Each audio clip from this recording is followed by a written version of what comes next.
नमस्कार, आप देख रहे हैं लाइव यूपी न्यूज़ 24। मैं हूं आपके साथ अर्पण शुक्ला।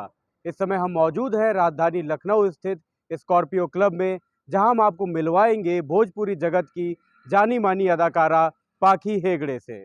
इस वक्त हम लोग मौजूद हैं मज़ेदार की फिल्म सेट पर, जहां पे आज इस फिल्म का पैकअप हुआ है।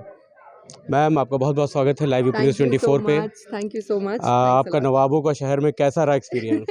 नवाबों का शहर लखनऊ हमेशा ही मेरे दिल को भाता है और every time I come here I feel very positive. मुझे बहुत अच्छा लगता है यहाँ पर।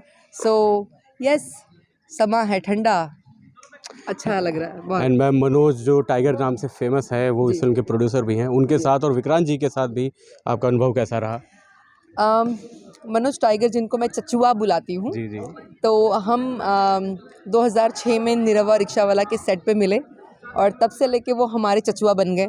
और बेसिकली मुझे लगता है ये हमारा परिवार है और परिवार में क्या काम करना, हम एंजॉय कर रहे हैं, मस्ती कर रहे हैं और शूटिंग बहुत बढ़िया से हो गई, पता भी नहीं चला। 10-15 दिन हम लोग कंटिन्यूसली साथ में रहे, खाना ये भी पीना कहा जा रहा है कि और काम भी सब साथ में होता रहा। ये भी कहा जा रहा है कि फिल्म की शूटिंग 11 दिनों में ही कंप्लीट कर ली गई है। एक्चुअली पूरी कंप्लीट नहीं हुई है, बट जी, येस, जो एक्सपेक्टेशन थी या जो डेट्स हमारी ली गई है उससे काफ़ी जल्दी हमने काम कंप्लीट कर दिया है। With every performance, with every scenic beauty. तो सबके साथ इतनी जल्दी फिल्म कंप्लीट करना थोड़ा आश्चर्यजनक ज़रूर रहा है।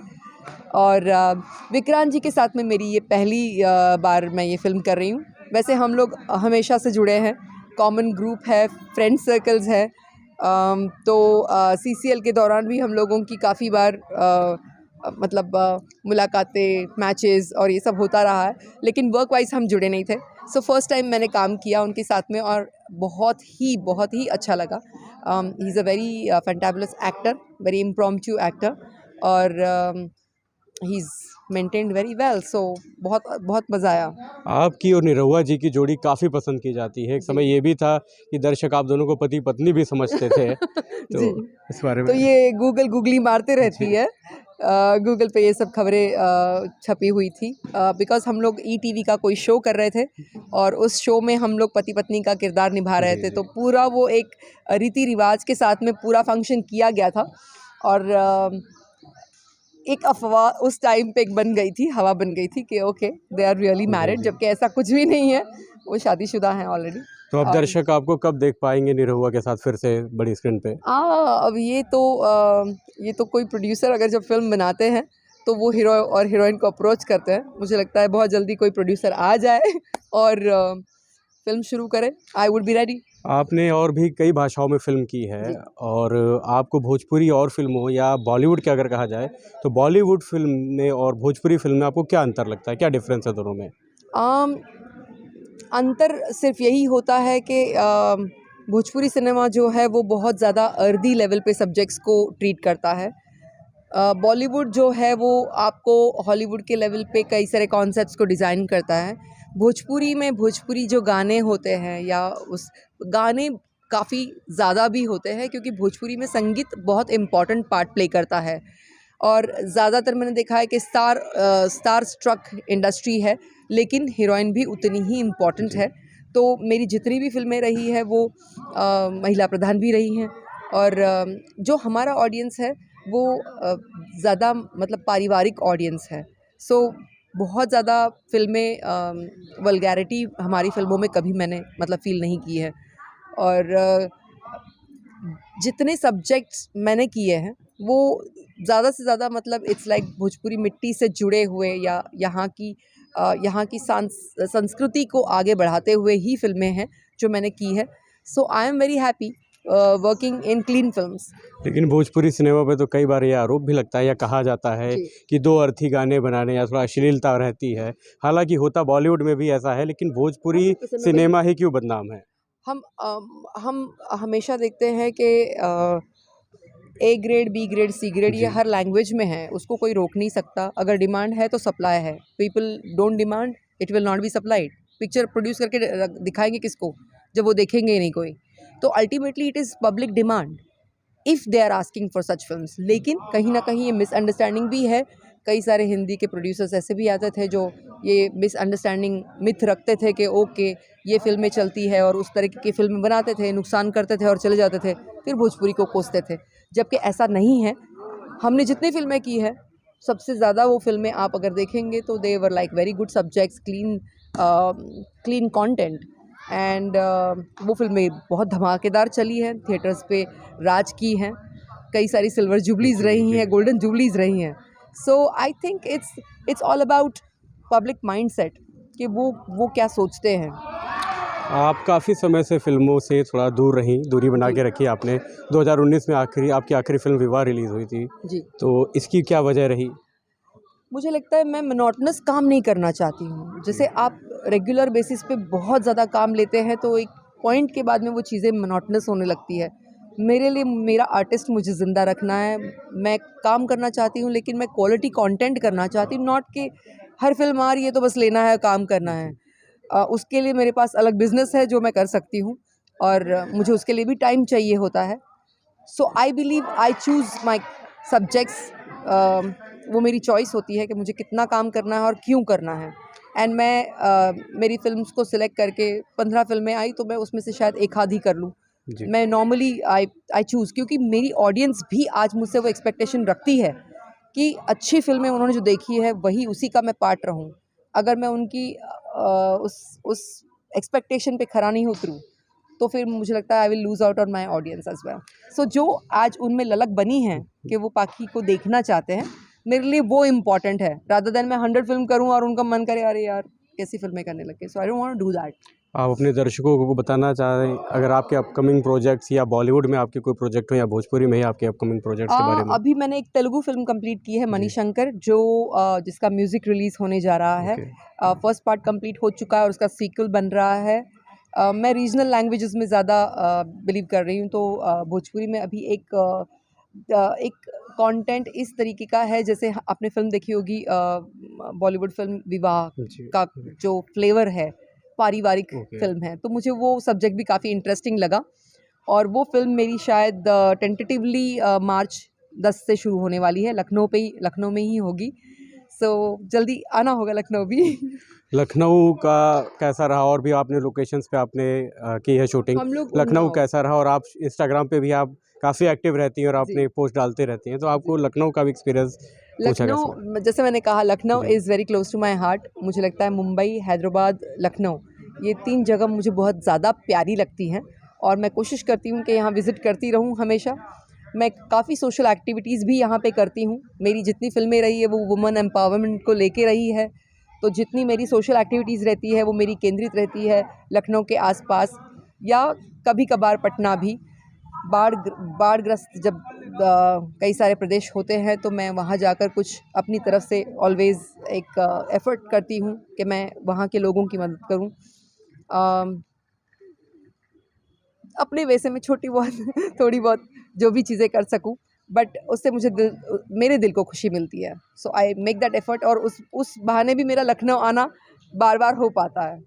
कि इस कोरोना काल में आपको सुरक्षित लग रहा है? किस प्रकार से शूटिंग आप कर पा रहे हो? मुझे लगता है, देखिए, आप कोरोना से भाग नहीं सकते जी। हैं। आपको you have to learn to live with it. So सबसे पहले आपको अपनी इम्यूनिटी पे ध्यान देना है। चीज़ों से भागने से अच्छा है कि उनको फेस करिए और उनको फेस करके आप उसमें से कैसे अपने आप को बचा सकते हैं उस पे वर्क करिए। So I believe I work out regularly, I try to do proper diet. मेरा जो फॉलो करती हूँ उसमें मेरा खाना मैं इस तरीके का रखती हूँ जिससे मेरी इम्यूनिटी बनी रहे। कंप्लीटली सोशल कांटेक्ट में टू मच नहीं रहती हूँ, बट एकदम अवॉइड करके 4 दीवारी के अंदर बंद कर दी हूँ ये भी नहीं, बिकॉज़ वैसे आपका जीवन तो नहीं चल पाएगा आगे, बाहर कभी ना कभी तो निकलना होगा। So I follow guidelines, I keep myself updated with information, I take proper precaution. और जो घरगुती हमारे नुस्खे हैं जैसे काढ़ा या सर्दी होने के पहले जो आपको एक इंटीमेशन मिलता है तो उस टाइम पे आप जो फर्स्ट घरगुती जो नुस्खे अपनाते हैं, मैं उन सभी को बहुत ज़्यादा अपनाती हूँ। सिंपल चीज़ें जैसे गार्लिक और जिंजर अगर आप खाते हैं आपकी इम्यूनिटी अच्छी होती है, तो मैं वो चीज़ें अपने डाइट में मैं समावेश करवाती हूँ। जैसा कि आपने बताया कि आपने कई तरीके की लैंग्वेजेस में आपने काम किया है, तो जी। आपको सबसे ज़्यादा मज़ा किस लैंग्वेज में काम करने में आता है? मेरे हिसाब से मैंने सबसे ज़्यादा काम तो भोजपुरी में ही किया जी, है। जी। पर मुझे अलग-अलग लैंग्वेजेस में जब काम किया तो मुझे अलग-अलग एक्सपीरियंसेस मिले। भोजपुरी के टेक्नीशियंस हुए, तेलुगु की एक टाइम पंक्चुअलिटी मुझे बड़ी पसंद आई, और पंजाबी में मैंने जब काम किया था तो मुझे उनका एक दिलदार नेचर जो है वो बड़ा पसंद आया। और मराठी में मैंने जब काम किया तो उनका साहित्यिक लेकिन बजट में जिस तरीके से काम करते हैं वो मुझे समझ में आया। तो हर लैंग्वेज की फ़िल्म करने में मुझे, हर लैंग्वेज के टेक्नीशियंस के साथ में मुझे इंटरेक्ट करने में बहुत मज़ा आया कि हर एक का एक अलग अपना फ्लेवर है। So it's fun to work with different people. सदी के महानायक अमिताभ बच्चन जी के साथ भी आपने काम जी। किया है, तो काफ़ी फ़िल्म हिट भी रही थी। उनके जी। साथ आपका कैसा एक्सपीरियंस रहा? बहुत ही मज़ेदार एक्सपीरियंस रहा। बहुत चीज़ें सीखने मिली। अमित जी की जो एक टाइम को लेके टाइम बाउंड फ्रेम में जो काम करते हैं, वो एक बहुत नोट करने लायक चीज़ है कि एज उनके लिए बैरियर नहीं है। वो 6 बजे आपको अगर बोले हैं कॉल टाइम 6 बजे का है, वो 6 बजे ही आपको रेडी मिलेंगे। सो ये एक आर्टिस्ट की एक ग्रेस है जो आप क्रिएट करके रखते हो, और मैं उसको फॉलो करती हूँ अपने लिए भी। उसके अलावा कई सारे फ़नी इंसिडेंसेस भी होते थे कि उनको तो चेंज करना मतलब शर्ट उतारना, और वो सेट पे ही कर लेते थे, और हमारे लिए होता था कि पूरा जाके भाग के चेंज करना है और फिर आ जाना है। तो मैं नॉर्मली मेरा जो वेलक्रो है वो लगा के रखती थी कि शॉर्ट में ज़्यादा दिक्कत ना हो। तो बोलते अरे वो डमरू वाली को बुलाओ जल्दी, बहुत टाइम लेती है। तो बिकॉज मुझे साड़ी पहननी है, उनको तो शर्ट खाली जी। चेंज करने हैं। तो no doubt time bound frame में हमने काम किया, और एंड इट वाज फन, बहुत मज़ा आया। अगर आपको बॉलीवुड में मौका मिलता है, तो किस अभिनेता के साथ आप काम करना पसंद करेंगी? आम, ये बड़ा पेचीदा सवाल है क्योंकि बहुत सारे एक्टर्स हैं।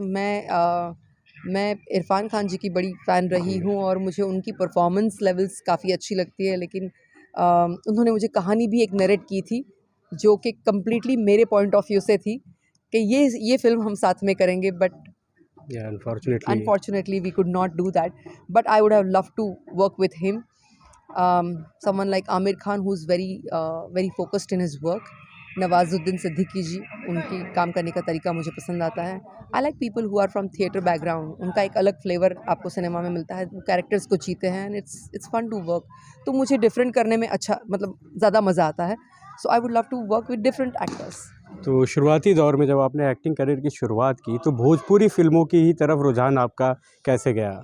ये एक्सीडेंटली हुआ है, मतलब जी। मेरा कोई प्लान नहीं था। मैं टेलीविज़न शो कर रही थी जिसके वजह से मुझे ये फ़िल्म ऑफ़र की गई थी। तब तक मुझे भोजपुरी लैंग्वेज होती है इसका अंदाज़ा भी नहीं था, एंड एक्सीडेंटली अच्छी फ़िल्म ऑफ़र हुई थी। इसके लिए मैंने काफ़ी साफ़-सुथरी और अच्छी पारिवारिक कहानी थी। मैंने सोचा कोई हर्ज़ तो नहीं है, और मैंने वो फ़िल्म को जब किया तो उसके बाद में इंडस्ट्री में एक अलग लेवल पे, because I got critics award for that film, तो वहाँ से फिर एक सफ़र शुरू हो गया। और मैंने ऐसे कोई एजेंडा नहीं रखा था कि मुझे फ़िल्म्स करनी है, नहीं करनी है। काम मिलते गया, मैं करते गई। सफ़र हर किसी का कोई ना कोई एक इंस्पिरेशन होती है, एक आइडल पर्सन होता है, तो अगर हम पाखी जी से जानना चाहें कि आपकी इंस्पिरेशन क्या है या आपका आइडल कौन है? मेरा ऐसा कोई आइडल नहीं है, बट मुझे किसी की कही हुई एक बात अ, मैंने गांठ बांध के रखी हुई है कि 100 फिल्में ऐसी करो जो एक बार भी ना देखी जाए, इससे अच्छा है कि एक फ़िल्म ऐसी करो जो 100 बार लोग देखें। तो मैं उस बात को ज़रूर फ़ॉलो करती हूँ। मैम, अभी जो नेहा सिंह राठौर का एक गाना है यूपी में काबा, जो काफ़ी ज़्यादा फेमस हुआ है, जिस जी, पे आपने भी रिएक्शन दिया है और मनोज बिल्कुल, टाइगर जी ने भी रिएक्शन दिया है, तो उस बिल्कुल। बारे में अगर आप कुछ हमारे दर्शकों को बताना चाहें? क्या कहना यार, एक लड़की है जिसको अटेंशन में भी चाहिए था, उसने अपनी तरफ से एफ़र्ट किया, and she is famous, I am happy for her. But मुझे लगता है कि देखिए पॉलिटिकली हम इन चीज़ों को मैनिपुलेट ना करते हुए, अगर हम इन चीज़ों को समझें कि आप उत्तर प्रदेश की हैं, आप उस प्रदेश से बिलॉन्ग करती हैं, तो आपको जिस प्रदेश से आप बिलॉन्ग करती हैं, आप उस पे कटाक्ष नहीं कर सकती हैं। ये आपकी इमैच्योरिटी होगी। रादर आप पॉलिटिकली किन से बात करना चाहती हो, उनसे पॉलिटिकली बात कीजिए। I would rather say that. तो मेरे लिए जिस घर में आप बैठे हो, उसी घर को आप अगर काटने बैठते हो तो वो अच्छी बात नहीं है। आई वुड सजेस्ट दैट जो भी है वो एक जगह की एक महत्ता है। आज उत्तर प्रदेश ने कई सारी चीज़ें अच्छी है, तो हम क्यों उन्हीं को पकड़े जो गलत है? आप उन चीज़ों की सराहना क्यों नहीं कर पाई जो है? तो मुझे लगता है नेगेटिव पब्लिसिटी यहाँ पे ज़्यादा वर्क करती है, और उन्होंने कर दिया। नेहा सिंह राठौर जी के मुकाबले में रवि किशन जी का भी गाना आया है जी। यूपी में ही बा। जी, तो और बिल्कुल है, क्यों नहीं है? यूपी में कई सारी चीज़ें हैं, हम उनका ज़िक्र क्यों नहीं कर रहे? तो it is, I would say that political manipulations क्या है, मैं उनमें नहीं जाना चाहूँगी। मैं इतना ही चाहूँगी कि व्हाट वी हैव, उस पे ज़्यादा हम फोकस करें तो हमारा देश प्रगतिशील बनेगा कैसे, इस पे हम फोकस करें तो ज़्यादा अच्छा होगा। एक दूसरे की बैठ के टांग खींचोगे तो ना खुद आगे बढ़ोगे, ना दूसरे को बढ़ने दोगे। तो rather focus on the right goals.